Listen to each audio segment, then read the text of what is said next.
मेरा नाम अनीसा है। मैं अपने माँ बाप की इकलौती औलाद हूँ। जब मैं बड़ी हुई तो अम्मा अब्बा को मेरे ब्याह की फ़िक्र सताने लगी, क्योंकि उनकी दौलत का और कोई वारिस नहीं था। एक मैं ही थी जिसने बड़े होकर उनका कारोबार संभालना था। अब्बा अपनी बेटी को बेटी नहीं बल्कि बेटा समझते थे, इसीलिए वो चाहते थे कि मैं उनके बुढ़ापे का सहारा बनूं। लेकिन ऐसा तभी होता जब मेरी शादी किसी पढ़े लिखे लड़के से होती। हमारे ख़ानदान में अक्सर लड़के अनपढ़ और गंवार थे। मेरी शादी उनसे हो भी जाती तो मेरी ज़िंदगी पहले से भी ज़्यादा अजाब बन जाती। सो अब्बा ने कहा कि मैं तुम्हारी शादी देखभाल कर करूँगा। इन्हीं दिनों अब्बा बीमार पड़ गए। मैं उनके साथ डॉक्टर के पास जाने लगी तो वहीं पसंदीदगी का मामला बन गया। डॉक्टर अलीम बहुत ही खूबसूरत और तहम्मुल मिजाज का था। वो पढ़ा लिखा भी था और इसे बात करने की तमीज़ भी थी, रख रखाव भी ऐसा कि कोई भी देखकर मुतासिर हो जाए। मगर एक ही नज़र में तो ऐसे फ़ैसले नहीं किए जाते, जबकि अब्बा का मामला मुख्तलिफ था। इन्होंने देखते ही अलीम को पसंद कर लिया, क्योंकि अलीम भी मुझ में दिलचस्पी ले रहे थे। सो अब्बा ने हम दोनों की मंगनी कर दी। मैं तो अलीम को पाकर बहुत खुश थी। अलीम मुझसे बातें करते तो घंटों मुस्कुराते रहते, कहते कि तुमने मेरी ज़िंदगी में आकर बहार जैसी मुस्कुराहट बिखेर दी है। मैं तो तुम्हारे बगैर जीने का तस्वुर भी नहीं कर सकता। मैं उनकी बातों से बहुत खुश होती। एक दिन सोचने लगी कि अलीम से मिलने उनके क्लिनिक उन्हें बगैर बताए जाऊंगी। इस तरह वो खुश भी होंगे। वैसे भी वो मुझसे मिलना चाहते थे। आज से पहले जब भी मैं आई थी अब्बा के साथ ही अलीम से मिली थी। अकेले में मुलाकात कभी ना हुई थी। उस दिन मैंने सोचा कि अलीम को मैं जाकर सरप्राइज़ दूंगी। मैंने उन्हें बताया नहीं। मैं अच्छे से तैयार होकर दोस्त से मिलने के बहाने घर से निकल गई। अलीम के क्लिनिक के करीब पहुंची तो मुझे वहां एक औरत के लड़ने झगड़ने की आवाज़ आई। ये सुनकर जल्दी से भागकर क्लिनिक में गई तो देखा एक औरत अलीम के क्लिनिक में ज़ोर ज़ोर से चिल्ला रही थी। अलीम की नज़र उसी लम्हे मुझ पर पड़ी तो इन्होंने ज़ोर से दरवाज़ा बंद कर दिया। फिर खुदा जाने क्या हुआ, वो उस औरत को समझाने लगे, मगर वो समझ नहीं रही थी। काफ़ी देर इनकी बहस चलती रही। मुझे लगा कि वो कोई जज्बाती मरीज़ा है जिसे अलीम समझा रहे हैं। मगर फिर एक अजीब बात हुई। वो लड़की दंतनाती हुई बाहर आई। अलीम ने उसका बाजू पकड़ा और घसीट कर गाड़ी में बिठाया। फिर खुद ड्राइविंग सीट पर बैठ गए और वहाँ से चलते बने। मैं ये मंजर हक्का बक्का देखती ही रह गई। मुझे तो समझ ना आया कि ये हुआ क्या है। मैं अलीम की वापसी का इंतज़ार करने लगी। यकीनन उन्होंने मुझे देख लिया था। मैं उनसे मिलने आई थी, सो वो जल्द ही आ जाते। मैं उनके फ़ोन पर फ़ोन मिलाने लगी, मगर वो वहाँ नहीं थे। उनका फ़ोन नंबर भी बंद जा रहा था। मुझे बड़ी हैरत हुई कि आखिर ऐसी भी क्या ज़रूरत आन पड़ी।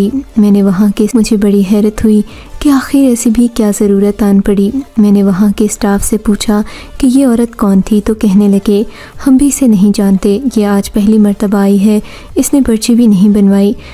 बराह रास्त ही डॉक्टर साहिब के कमरे में चली गई और बदतमीज़ी करने लगी। डॉक्टर साहिब के बारे में भी सब लोग अच्छी तरह से जानते हैं कि वो एक शरीफ आदमी हैं। आज तक इन्होंने किसी का गलत इलाज नहीं किया, मगर ऐसी औरतों को न जाने अपने घर वालों और अपनी इज्जत की परवाह नहीं होती, जो मुंह उठाकर इतने बड़े शख्स से बदतमीज़ी करने चली आती हैं। मैं ये सुनकर मुतमईन हो गई, मगर दिल में अजीब सा कुछ खदशा था जिसे मैं कह नहीं पा रही थी। उस शाम अलीम का फ़ोन बंद रहा। मैं उन्हें मुसलसल कॉल करती रही, मगर मेरा नंबर नहीं मिल रहा था। आखिरकार सुबह के 4 बजे मेरे फ़ोन पर कॉल आने लगी। मैंने फ़ोन उठाया तो अलीम की हाँफती हुई आवाज़ सुनी। क्या बात है अलीम, आप कहाँ रह गए थे? मैंने पूछा तो वो बोला मेरा एक्सीडेंट हो गया था। वो तो भला हो करीबी हस्पताल के अमले का जिन्होंने मेरी गाड़ी देख ली थी। ये लोग मुझे हस्पताल ले गए। अभी मैं हस्पताल में ही हूँ। ये कहकर अलीम कराने लगे। बोले तुम्हें बहुत याद कर रहा हूँ। मैंने उस वक्त उस औरत का जिक्र करना मुनासिब नहीं समझा। जल्द ही अगले दिन फूल लेकर उनकी अयादत को उनके हस्पताल पहुंची तो वो क्लिनिक में ठीक ठाक बैठे मरीज़ों के साथ अपना काम कर रहे थे। ये देखकर मुझे हैरत भी हुई, मगर मैं बोली नहीं थी। कहते हैं कि मर्द की ज़ात से ज़्यादा सवाल जवाब नहीं करने चाहिए। बस यही सोचकर मैंने चुप साध ली। अगले दिन भी ऐसा ही होता रहा। मैं इंतज़ार करती रह गई। अलीम ने मुझे फ़ोन नहीं किया। खैर, अब हमारी शादी के दिन करीब थे। फ़ोन वगैरह से ना भी हमारे रिश्ते को क्या ही फ़र्क पड़ना था। जल्द ही मेरी शादी अलीम से हो गई। शादी वाले दिन मैं बहुत खुश थी। अलीम और मैं सूरज चांद की जोड़ी लग रहे थे। दिन मैं बहुत खुश थी। अलीम और मैं सूरज चांद की जोड़ी लग रहे थे। मगर उसी दिन मुझे अब्बा कुछ परेशान से नजर आए। रुखसती के वक्त मेरे सर पर हाथ रखकर बोले, बेटी तुम्हें कोई भी परेशानी हो तो मुझे ज़रूर बताना, मैं तुम्हारे लिए कुछ भी कर सकता हूँ बेटी, डरने या घबराने की ज़रूरत नहीं। अब्बा की इस नसीहत को मैंने अपने पल्लू से बांध लिया था। मगर फिर एक अजीब वाक़या हुआ। अब्बा अलीम को दूसरे कमरे में लेकर गए और फिर न जाने उनके दरमियान क्या बातचीत चलती रही। जब कमरा खुला, अलीम बाहर आए तो वो कहने लगे, मुझे आपकी बात मंजूर है अब्बा जी, मैं किसी बात पर एतराज़ नहीं करूँगा। आप मेरे वालिद की जगह हैं। वैसे भी आपकी बेटी से ब्याह करने का मकसद ही यही था कि मुझे भी पितरी शफ़क़त नसीब हो जाए। अलीम ने सादतमंदी से जवाब दिया। बताती चलूँ कि अलीम के ख़ानदान में उनके माँ बाप ही नहीं थे, बल्कि वो अपने चचा के घर पले बढ़े थे। उनके संग आकर इन्होंने डॉक्टरी का शोबा इख्तियार कर लिया। मगर सच तो यही था कि अलीम अब भी कुछ और बनना चाहते थे। सिर्फ़ और सिर्फ पैसे कमाने की गर्ज से इस शोबे में आ गए। और फिर इज़्ज़त भी अलग थी, वरना अलीम का जहन कुछ और कहता था। खैर, इस सारी बातचीत के बाद अलीम मुझे लेकर मेरे ही घर के एक कमरे में आ गए। अब्बा ने मुझे वहीं पर बैठने का हुक्म दिया। मैं हैरान थी कि शायद मेरी और अलीम की शादी रुक गई है। अब्बा इस रुखसती को बाद में करना चाहते हैं। जब निकाह हो ही गया है तो रुखसती रोकने का क्या फ़ायदा, मैं सोचने लगी। मगर फिर अलीम भी इस कमरे में दाखिल हुए तो मुझे हैरत हुई। क्या मतलब, अब्बा जान ने फ़ैसला किया है कि आप उन्हीं के घर में रहेंगी? अलीम ने धीरे से बताया। क्या मतलब, क्या मैं अपने घर में अम्मा अब्बा की बेटी बनकर रहूँगी? जी हाँ, और मैं उनका बेटा बनकर। अलीम ने शर्माने की एक्टिंग की।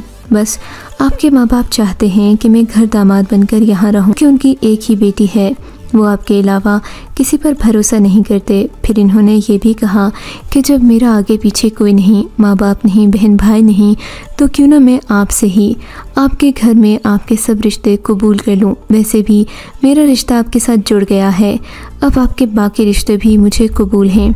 अलीम की बात सुनकर मैं खुशी से निहाल हो गई। यानी मुझे अम्मा अब्बा से दूर नहीं जाना पड़ेगा? हरगिज़ नहीं, मैं आपका बहुत ख्याल रखूँगा। ये कहकर अलीम और मैं एक दूसरे में गुम हो गए। मगर मेरे दिल में अजीब अजीब वसवसे आते। कभी कभी मैं रात को उठती तो लगता जैसे अलीम जाग रहे हों, हालांकि वो सो रहे होते। अलीम ने मुझे अपने बारे में कम ही मालूमात दी थीं, मगर फिर भी मैं उनकी शख्सियत से मुतासिर थी, क्योंकि मेरे ख़्याल में इंसान की शख्सियत ही उसकी आईनादार होती है। अगली सुबह बहुत खुशगवार थी। अब्बा ने मुझे बताया कि यहाँ रहने का फ़ैसला मेरा ही है। मैंने पूछा, बेटी मुझे बहुत अजीब सा ख्वाब आया था, अब मैं उसे बयान भी नहीं कर सकता। कि कहते हैं कि ख्वाबों की ताबीर परिंदों के परों में होती है। जब इंसान वो ख्वाब किसी से बयान करता है तो उसकी ताबीर वाक़ई हो जाती है। अब्बा के चेहरे पर अजीब परेशानी थी।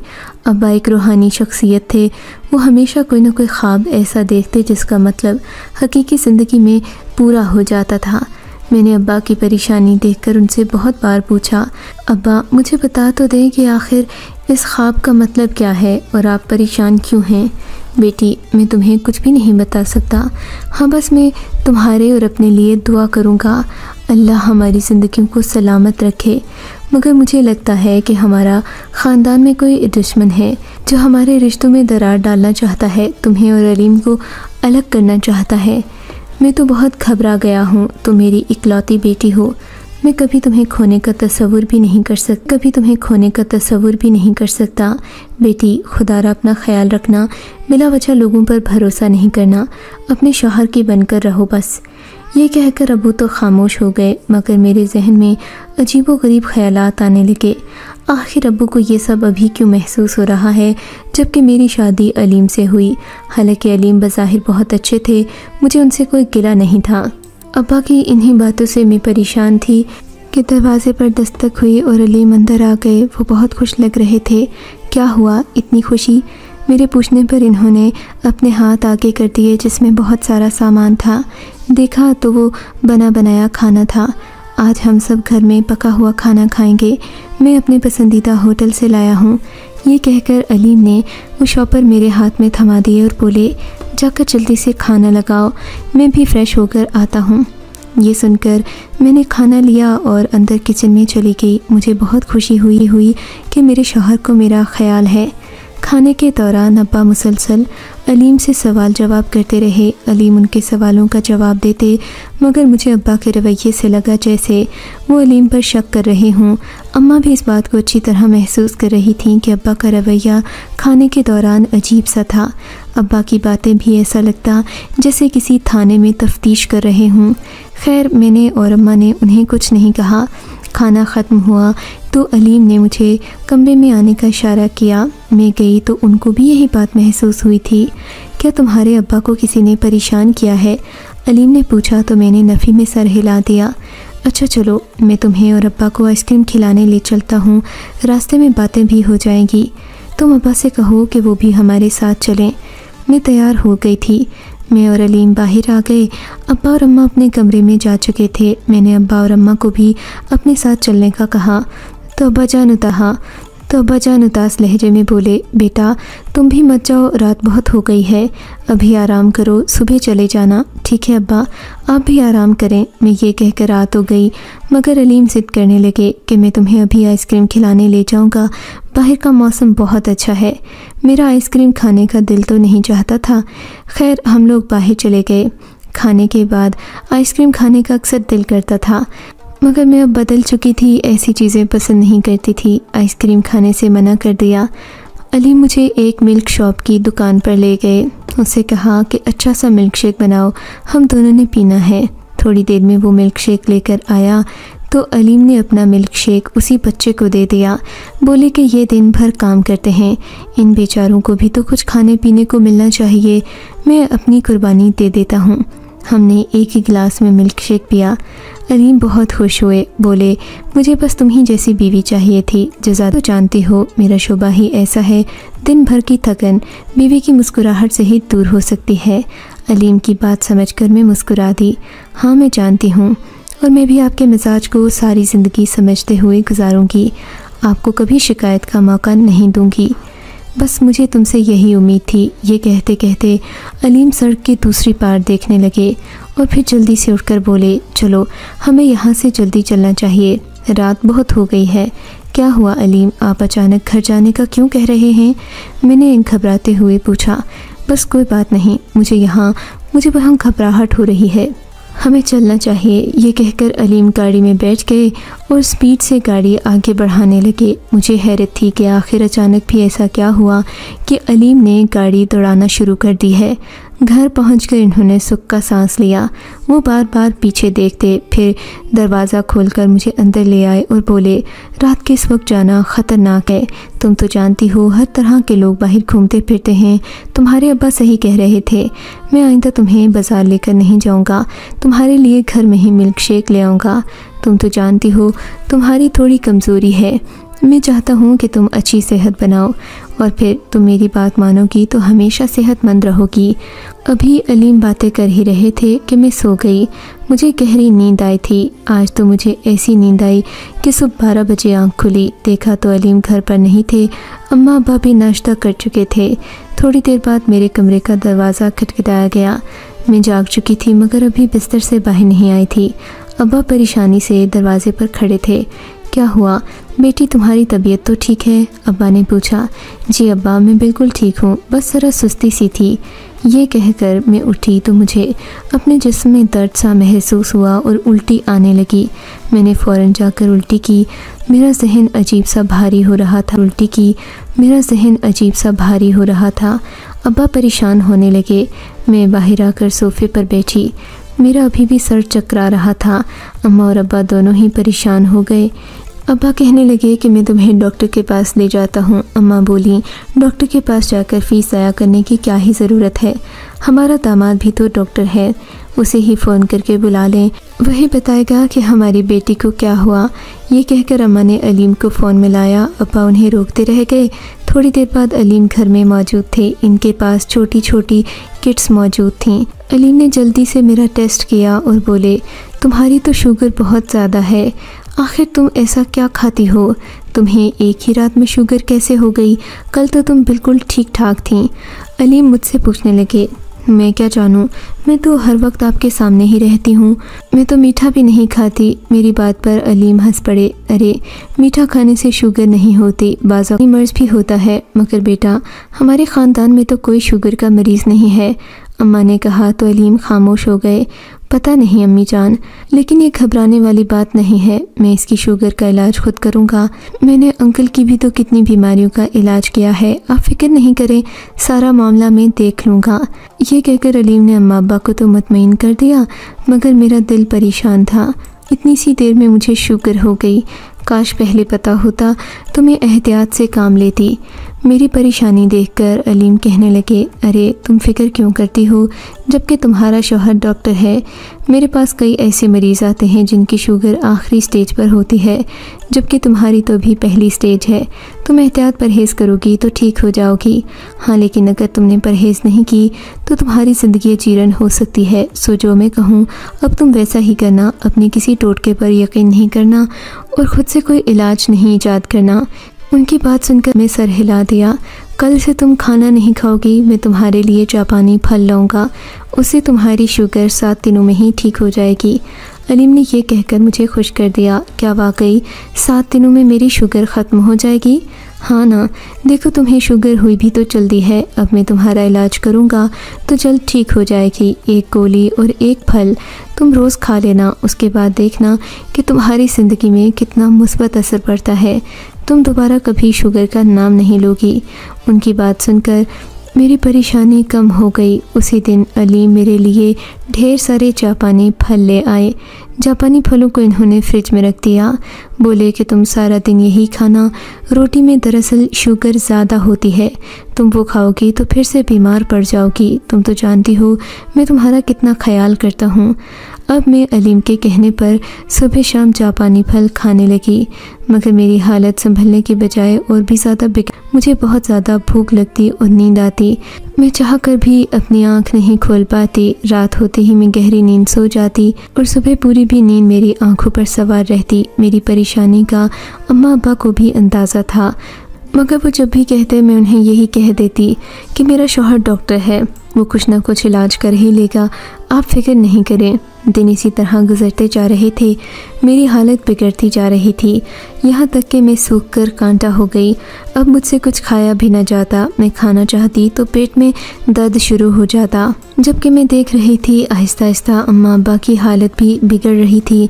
उन्हें देखते ही मुझे लगता जैसे हम सब शुगर के मरीज़ हैं। मेरा शौहर भी हमें यही कहता कि तुम लोग चीनी ना खाया पिया करो। मैं तो बहुत परहेज़ करता हूँ। हर वक्त अपने लिए खाने का ख्याल रखना मेरी ज़िम्मेदारियों में शामिल है। आजकल की खुराकें ऐसी हैं कि लोग जल्दी बीमार हो जाते हैं, अलगर्ज बीमार हो जाते हैं। अलगर्ज अलीम ने हम सबको परेशान कर रखा था। वो यही कहते रहते कि अगर ऐसा रहा तो तुम सब बीमार हो जाओगे और चारपाई पर जा लगोगे। मेरे अब्बा कहते कि हम सब पहले तो ठीक थे, जब से तुम इलाज करने लगे हो हम बीमार हैं। इस बात पर अलीम भी नाराज़ हो गए। बोले ऐसी ही बात है तो आप किसी और डॉक्टर से चेक करवा लीजिए। अब्बा उसी वक्त उठे। अलीम उन्हें रोकने लगे कि आप मत जाएं, मैं आपका इलाज घर पर ही करूँगा। मगर अब्बा हत्ते से उखड़ गए। बोले मैं तो अपना इलाज खुद ही करवाऊँगा और अंदाज़ा लगाऊँगा कि आखिर तुम्हारे इलाज में क्या गलती है। अब्बा के जाने के बाद अलीम किसी को फ़ोन करने लगे। थोड़ी देर ही गुजरी थी कि बाहर एक गाड़ी आ गई। अलीम ने अपने ज़रूरी कागजात उठाए और गाड़ी में बैठ गए। मैं हैरान थी कि अलीम ने ऐसा क्यों किया। मैं उन्हें रोकती रह गई। बोले कि जिस घर में मेरी इज्जत नहीं, मैं उस घर में नहीं रहूँगा। मैंने कहा मुझे तो ले चलें। बोले कि ऐसा नहीं हो सकता, तुम्हारे। थोड़ी देर के बाद अब्बा आए तो वो अकेले नहीं थे, उनके साथ पुलिस भी थी। मैं ये देखकर हैरान रह गई। अब्बा अलीम के लिए पुलिस लाए थे जो उन्हें गिरफ़्तार करने आई थी। अब्बा ने बताया कि अलीम हम सबको आहिस्ता आहिस्ता जहर दे रहा था, क्योंकि वो हमारे ख़ानदान की दौलत पर कब्ज़ा करना चाहता था और इसीलिए जापानी फल के नाम पर हमें जहर दे रहा था। अब्बा ये बात बहुत पहले ही महसूस कर चुके थे कि अलीम के इरादे ठीक नहीं हैं, मगर वो मेरी शादी उस वक्त कर चुके थे और अब उनके हाथ कुछ नहीं था। ऐसे कई इशारे अब्बा को मिल चुके थे जिनके मुताबिक अलीम कोई सही इंसान नहीं था, मगर जल्दबाजी में उनसे गलत फ़ैसला हो गया। वो जज्बाती हो गए थे और डॉक्टर अलीम की हकीकत को समझ नहीं पाए। बिलाखिर जब अब्बा को ख्वाब भी आने लगे, ताबीर के मुताबिक भी उनका करीबी रिश्ता ही उन्हें नुकसान पहुंचाना चाहता था, तब से अब्बा मोहतात हो गए। इन्होंने एक दो बार अलीम को फलों के साथ मशकूक हरकत करते भी देखा। जब ही से इन्होंने जाकर अपना टेस्ट करवाया तो पता चला कि इनके खून में हल्का हल्का जहर मौजूद है। उस दिन के बाद से अब्बा ने किसी अजनबी पर भरोसा नहीं किया। मेरी शादी ताया के अनपढ़ बेटे से कर दी जो सिर्फ मैट्रिक पास है, मगर मुझे फ़ख्र है कि वो मेरी इज़्ज़त करता है और उसका दिल हमारे लिए खुलूस से भरा हुआ है। अल्लाह मेरे शौहर को खुश और मुतमईन रखे और अलीम ख़ान को जहाँ भी हो तबाह व बर्बाद करे, क्योंकि उसने हम सबको मारने की कातिलाना कोशिश की।